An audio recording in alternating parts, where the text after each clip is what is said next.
Laura Benger in the studio with me. Laura's from Maroomba Airlines. I'm actually a medical scientist by original trade. So I went to uni and I studied Bachelor of Science in Human Biology, and I was trying to become a medical doctor, and then moved from there into more mental health, did a psychology degree as well.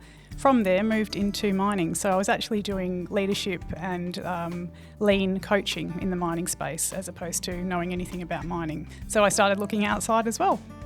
And that's how I ended up at Maroomba. Right, let's get into it. Maroomba Airlines. Yes. I've worked in a lot of industries. I've been fortunate to do so. And I've never seen this level of passion for people who get up in the morning and just live and breathe aviation. You know, from little kids, this has been their dream and they're living their dream. So it's super cool to work with people like that. 130 Ks Yep. to Everest Base Camp, which you've also done yourself. I have, yes. Wow. And I'm so excited for you. Tell me a couple of highlights of Everest for you. Step. Wow. Step. Like, I'm not even kidding. But you get there and it's so beautiful.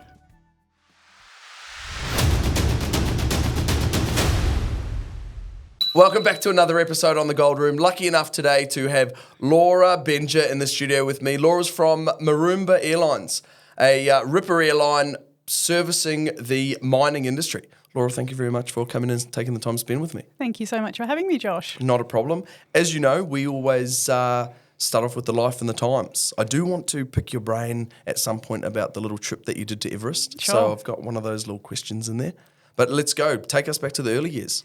Early years. So I was born in the UK and moved to Australia when I was 6 years old. Wow. So my family actually packed up. All of the mines were shutting down in the UK, or the collieries at the time. And it was move to Australia or move to Canada. So my parents didn't have much of a choice to keep working in the industry that they were working in the mining space. And off we went. So we'd never Did they ever say why they chose Australia rather than Canada? It came in first. They applied for both. Okay. So that was it. And we had some family here, like my mum's sister was here with her kids. So we came over and gave it a go. Cool. Yeah. So we came on a plane for the first time, all of us, first time, and flew Singapore Airlines to Singapore for the first time, obviously, and then to Perth. So. Wow. And yeah, I remember getting off the plane and seeing blue sky for the first time in my life. I still remember. Everyone, the whole family would have been stoked with that. It was pretty amazing. Yeah, for sure. Yep. What about, so you obviously all your schooling was here in Perth? Yes, in Australia. I went to, I think, 7 different schools. So I moved around quite a bit through different mining towns, mainly through my dad's work. Yep. So I've been. What did he do? Electrical engineer. Oh, nice. So working in coal, iron ore, nickel, gold, I think that's it. And we moved around the job market based on that, both residential and FIFO. Wow. So you had a bit of experience in the mining industry growing up? That was my life, yep. And I said I'm never, ever, ever going to work in mining. And, we'll tell the rest of the story later. Yeah. So before we get into Maroomba, which is why we're here, you had a mining job for a few years. 3 years, yeah. Yep. So I ended up at BHP. So prior to that, I'm actually a medical scientist by original trade. So I went to uni and I studied Bachelor of Science in Human Biology, and I was trying to become a medical doctor was the first instance. And then I ended up doing a research project in cytogenetics, and I loved it. Wow. So I ended up staying in that space for about 5 years, progressed through the science laboratory career, moving into general management role. So that was my first executive role in a fertility clinic. Awesome. And then moved from there into more mental health, did a psychology degree as well. So ran some large mental health organisations, and then from there moved into mining. So I was actually doing leadership and lean coaching in the mining space as opposed to knowing anything about mining. So I kind of ended up there by accident. What company? That was BHP. Okay, awesome. So 3 years with BHP? 3 years, yeah. I ended up there. I was in Monkey Mia, standing on the beach, watching the dolphins. Like literally, it was a very weird, surreal scenario. And my phone rang, and it was a recruiter and said, got a 6-month contract for you if you want it. And I was like, oh, yeah. And they said it's FIFO. I thought, tell me more. They were like 4-3. I was like, okay, Newman, BHP. And I was like, all right, let's do it. So 6 months quickly turned into 3 years. Yeah. Awesome. Yeah. And how did that come to an end? That came to an end through the streamlining of the business. Okay. So it was a mass redundancy at the sort of executive level, senior leader executive level. Yep. So there was me and a whole bunch of people, and some of us kind of knew it was coming anyway because we were obviously part of the strategy. Yep, and for sure. so I had a really good lead time on that. So they were actually really great. And I knew quite in advance. So I had an opportunity to look internally for another role, which I did try to do like quite a lot. I really did want to stay. Yep. But, there's really, really amazing people all going for the same jobs. And, I can imagine. So I started looking outside as well. And that's how I ended up at Maroomba. Right, let's get into it. Maroomba Airlines. Yes, fantastic organisation. So I obviously started there never working in the aviation space. So that was always going to be one of my biggest challenges, as it was in mining, not being a technical expert in the mining space either. And any of the other roles I've gone into. Quick learner, I take it? Look, you just grab onto what you know, which is leadership, coaching, and organisational high performance is, I guess, my specialty. And I try to move through different organisations to try and leave those seeds of growth and development and, Awesome. try and make the place a little bit better than I found it. Running an airline with a limited previous experience, how did you go? Like, was it straight to the CEO role? Yes, so came in as a CEO, Yep. and the board of directors were looking for a shift in the business. They've got some really exciting plans, and they wanted somebody, I guess, who thought a little bit differently. And if I reflect back on the interview, sort of my out-of-the-box thinking was actually something that appealed to them. Awesome. So, I'm trying to look at things differently. And look, the business is full of amazing technical experts, people who've worked in the industry for, longer than I've been alive, which is, amazing to leverage. So I'll never, ever, ever know as much of those people about aviation. And I think if you just go in knowing that, but I know what I know and I can bring that to the table and then obviously work together to drive the business into a new space. Awesome.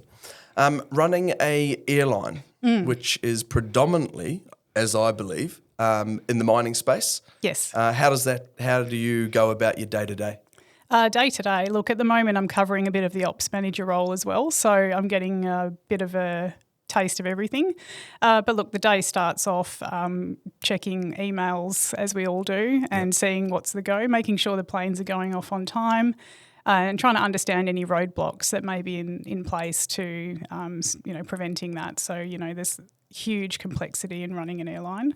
It's just watching all the moving parts and trying to shuffle them along and problem solve as we go to deliver for our customers.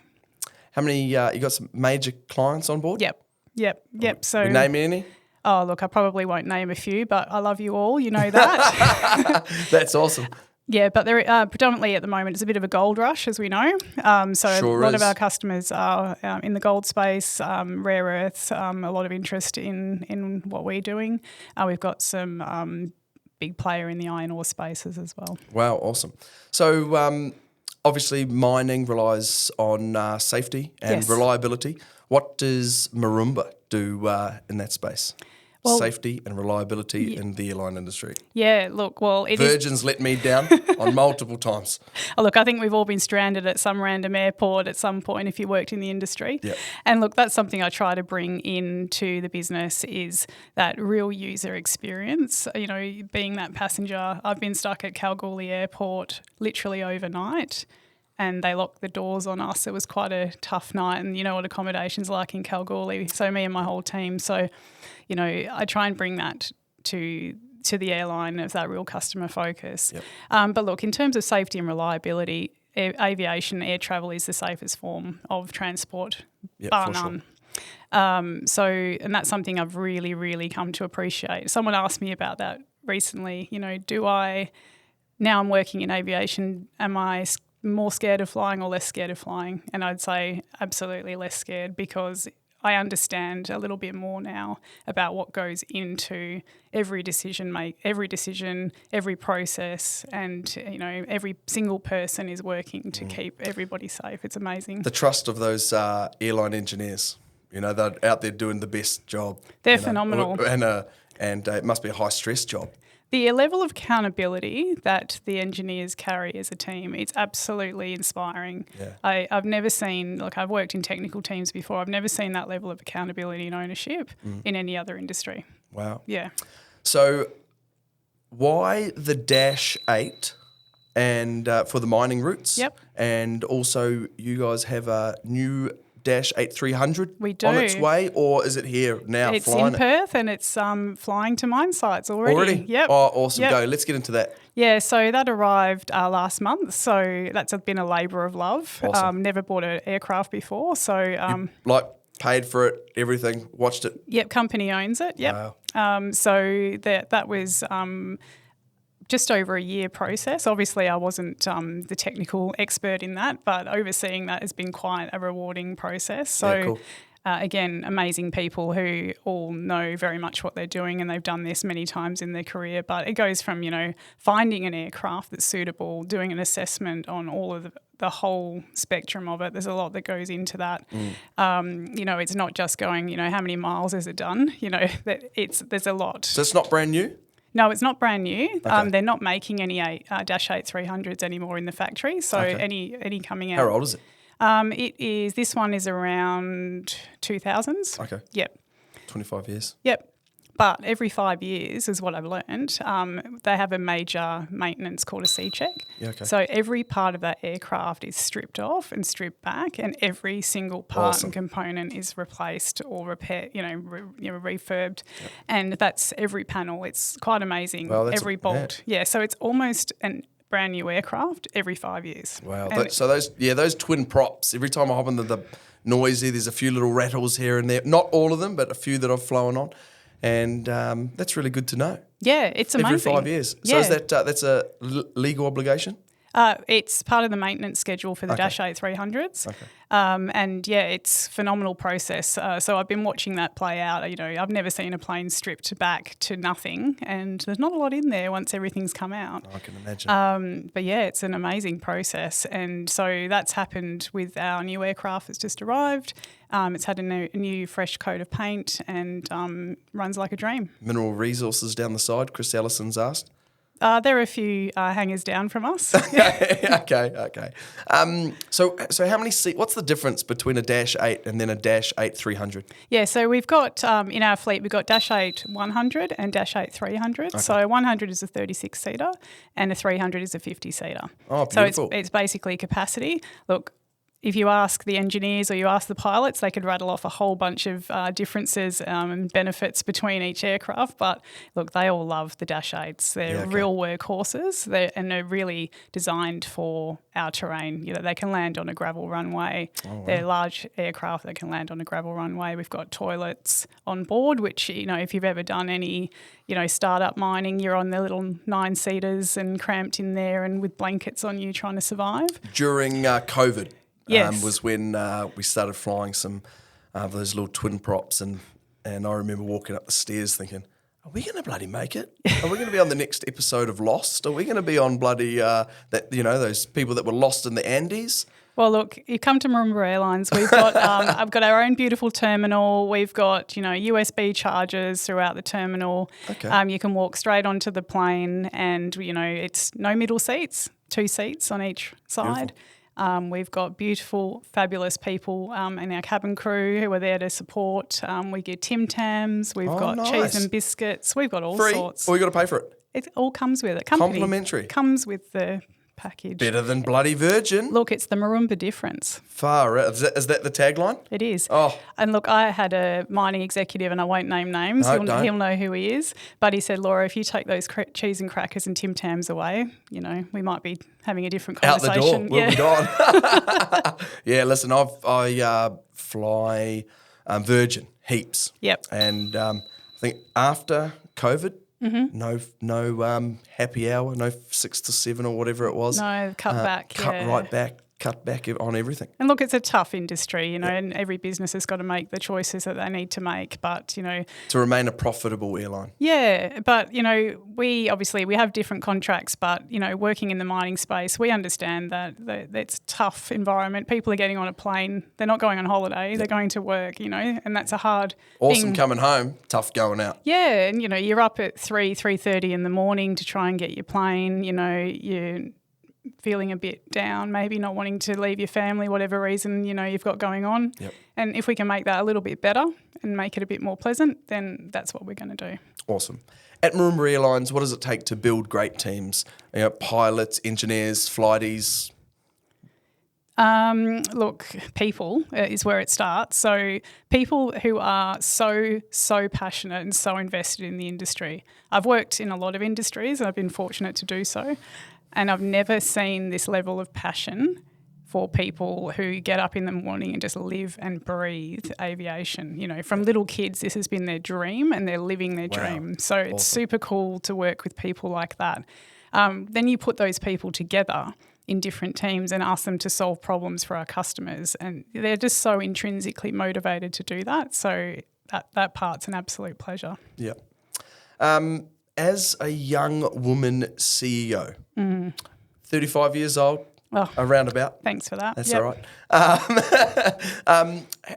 Any barriers? Did you have to fight through any barriers for roles or even been looked at in that responsible manner? Yeah, look, I think I've had a different experience, I think, because I've always kind of known. I think growing up in the kind of environment I did and the places I've lived, I kind of knew that if I wanted to succeed, I needed to just be better, work harder, put my head down and get it done. Yep. So I've always kind of had that attitude. So, I've always tried to... Ever since a young girl, you remember those feelings? Yeah, awesome. Yeah, I do. And I just remember that I needed to study really hard at school.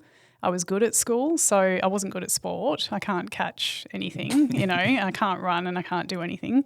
But I was good at school and I was good at reading, so I just stuck to that and tried to do my best. And I kind of... you're never going to be the best at everything, but I just needed to be 1% better than the other person next to me. I like that. Yeah, so... That's great. You also chair a miner's promise. Yes. Don't you? Yeah. So do you want to go into a little bit of that? Because I'm next week going to be walking 130 Ks to Everest Base Camp, which you've also done yourself. I have, yes. Wow. And I'm so excited for you. Yeah, thank you. Thank you. I'm a little bit excited myself. No, it'll be awesome. Look, Miners Promise is a charity that was started in the early 90s through Helen Fitzroy and her unfortunate situation of losing her beloved husband. So she created a charity to fill the gap that she experienced. And obviously you've got a separate podcast on that. So with Deb. Yep, Deb Morrow. So she will articulate all of that much better than I did because you've got a special podcast for that. So I'd refer any listeners to jump Go back, and have a listen to that one. We'll chuck that in. Nice work. But look, I joined Miners Promise 4 years ago, and I joined because I have a passion obviously for the mining space, having grown up in residential and FIFO families my whole life. And it was, one thing that I guess people don't know is I'm from a family of 5 generations of miners, so I was going to say that I'm not going to be in the mining space, but ended up there anyway. And that's something to be proud of. Thank you. Yeah, we are proud of it, and I'm very proud of my brother who went underground when he just turned, I think, 17. And he became the youngest electrical underground superintendent, Superintendent, big difference. Yep. Definitely. Yeah, in terms of the pain, I guess. So responsibility, yeah. And he did that for a good 10 years. But yeah, look, Miners Promise. My family, a couple of them, unfortunately, a couple of generations ago, died in a mining disaster, the Holditch mining disaster colliery in UK. Wow. So 2 of my family members, so my great granddad and his cousin, actually died in that disaster. And I think there was about 60 people that did. So it's always just been something, I guess, in our family folklore. And obviously my father was underground, my brother was underground, and some of the stories that I've heard over the years, and things have got safer and safer, and which is amazing, but it's still a dangerous environment. Accidents happen. It is. And what I like about a miner's promise is it's not just for an accident accidents do occur and it's a horrible thing.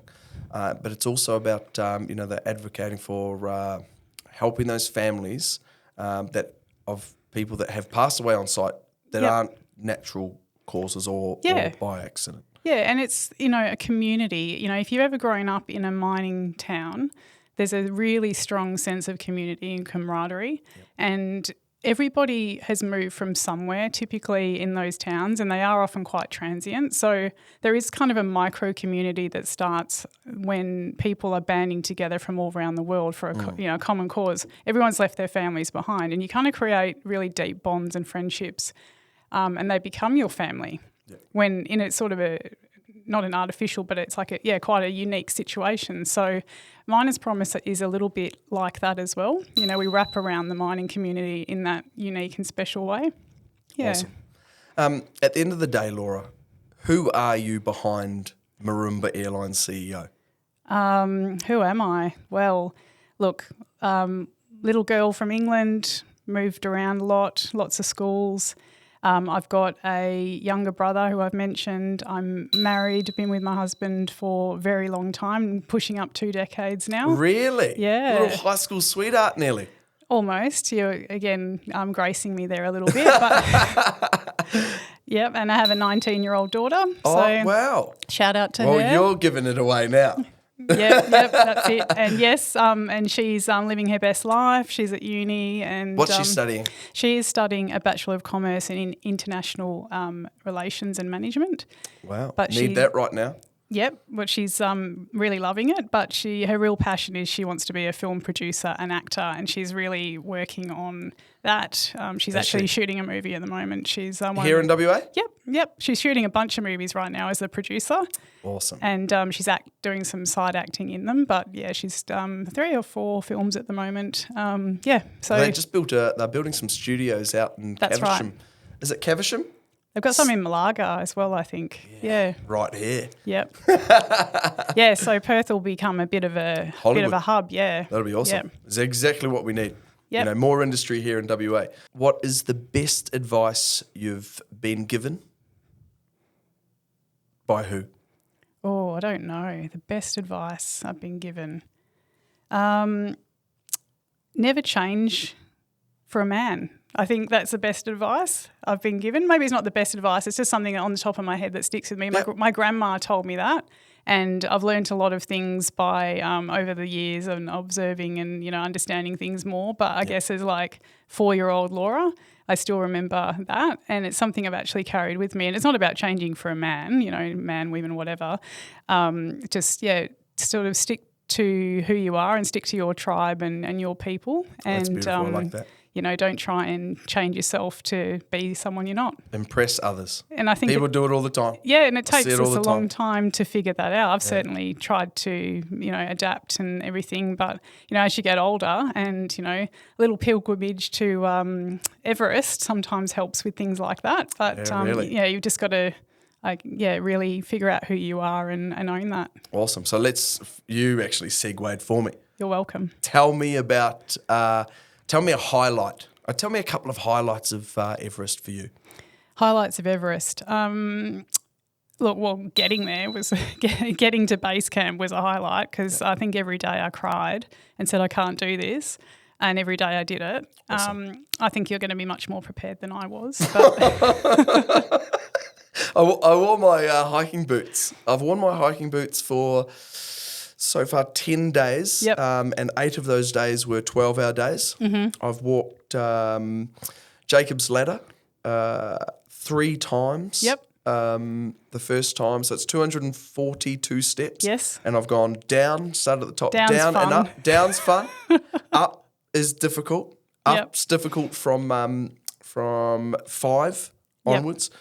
So I've done it 3 times, 10 times each. Actually, no, there was one time that I could only do 7 That was after the first time where my legs were ruined. Yep. I wore a 10 kilo weight vest. Yep. And wore my I've got this supposedly a high altitude training mask. Yep. But then when I actually looked into it online, I just wasted my money because it's not going to help me at all. Yeah, I think that was a big shock for me when we got dropped off and I could feel my lungs not burning, but, it's a different feeling. Yeah.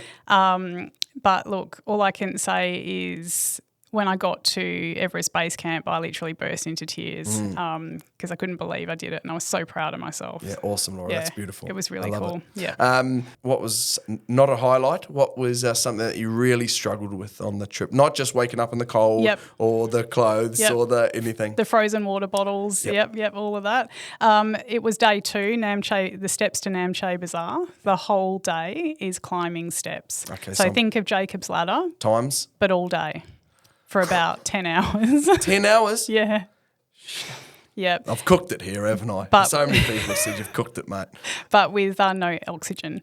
So, yeah, I was going like a snail. I actually filmed my feet walking up because I'm like, no one will believe how slow I'm actually going. It was like step, step, step. Like I'm not even kidding. But you get there and it's so beautiful. But it's much easier after that. So day 2 sucks, better after that. Yeah, okay. So don't give up. Did you do 12? How many days you do it in?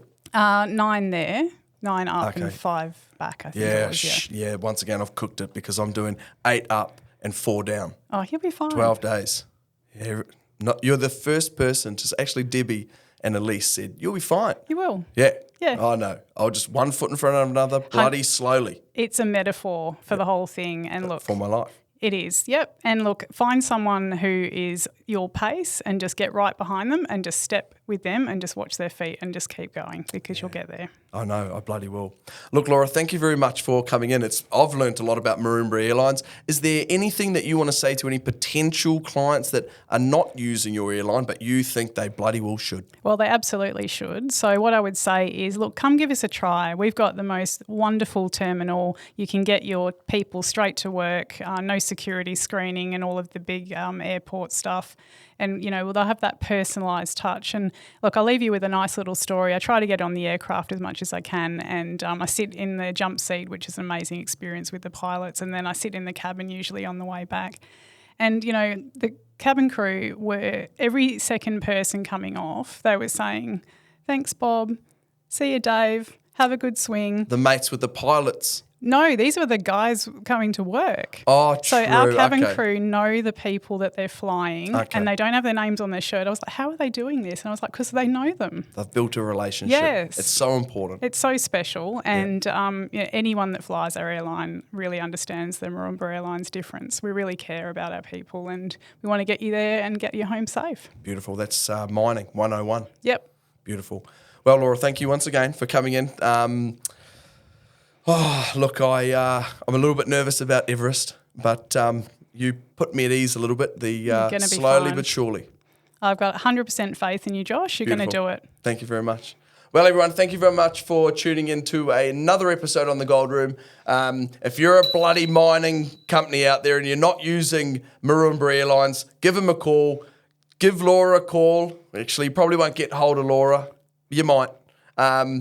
Give them a call and get involved. Yeah, ring our amazing ops team and we're going to be there to support you. We'd love to have you on board. Beautiful. Thank you very much.